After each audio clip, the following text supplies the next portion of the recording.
Hello, BookTube, and welcome back to your Daily Penguin. This is our tour through my Penguin Classic wall, and we've hit all kinds of different experiences reading-wise, from books that are standalone classics to books that are transcendent, even beyond literature. They're just part of the broader culture. We've hit books that I love that are not well known. We've hit books that I am indifferent to that are well known. We've hit books that I dislike that are well known. And today we hit a great Penguin volume by an author I hate and whose writings I hate. So it makes the volume a little bit tricky. This is the Penguin Classic of the 95 Theses and Other Writings by the pig Martin Luther. And this is a fantastic volume in terms of the introduction, the translations, the notes, everything. This is a great, popular one-volume Luther volume to have. Just amazing. The translation is done by William Russell, and he also did all of the scholarship that attaches to this, and he has a degree from the University of Iowa, so you can't go wrong there.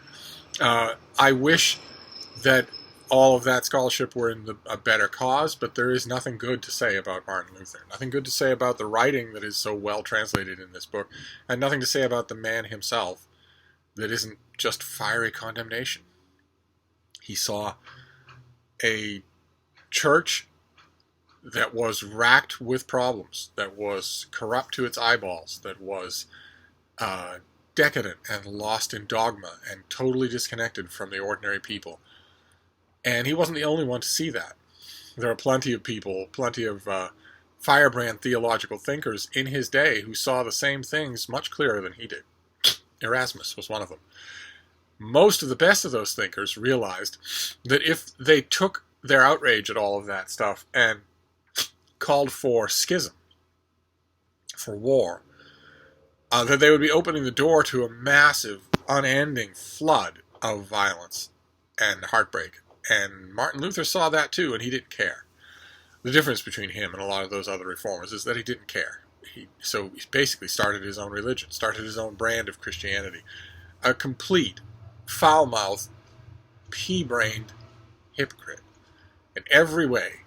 And a crafter of pretty crappy prose. I mean, Russell does what he can with the translation here.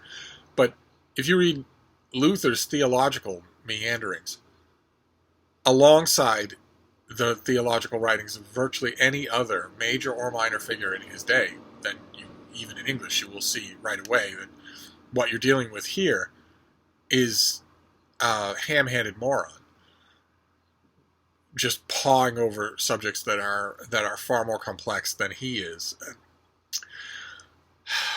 In the course of human history, I think that it's possible. It's not fashionable anymore at the moment, but I think it's easily possible to lay a great deal of damage at the feet of an individual person. That is not fashionable right now and for a good long while now. The fad has been to say that individual people mean relatively little, that it's systems and forces and trends that cause things to happen and that the people are interchangeable. I don't see how anybody could reasonably hold that position, and it's certainly not the case with Martin Luther.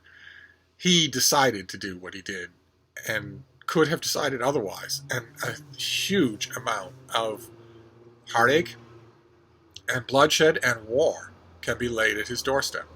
That need not have happened, that could have been avoided. There were very strong voices for reform in the Catholic Church in Luther's day, when he was an outraged 20-something. There were many strong voices for reform, and quite a few of those voices were from inside the church.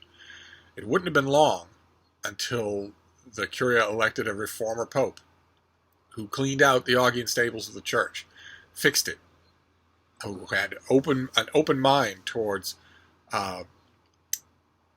colloquial translations of the Bible, for instance, who had an open mind towards abolishing a lot of the church's excesses, a lot of the church's obviously venal, money-raising efforts.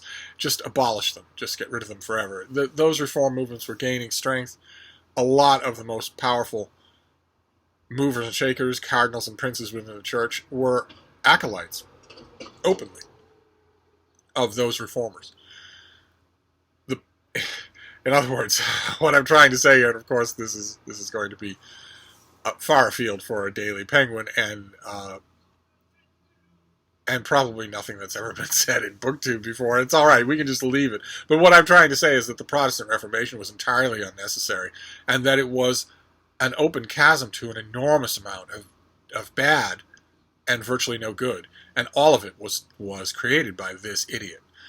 Uh, and so your Penguin Classic today is it's another one of those odd splits, because I don't in any way recommend Martin Luther, the person, the writings, the thinking, the agitating.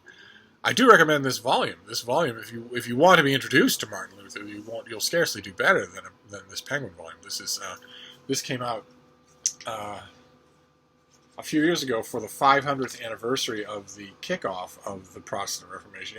2017, so 1517.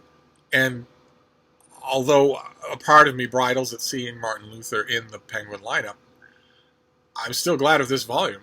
There's a lot of first-rate scholarship in here, so on that sense, I can recommend it.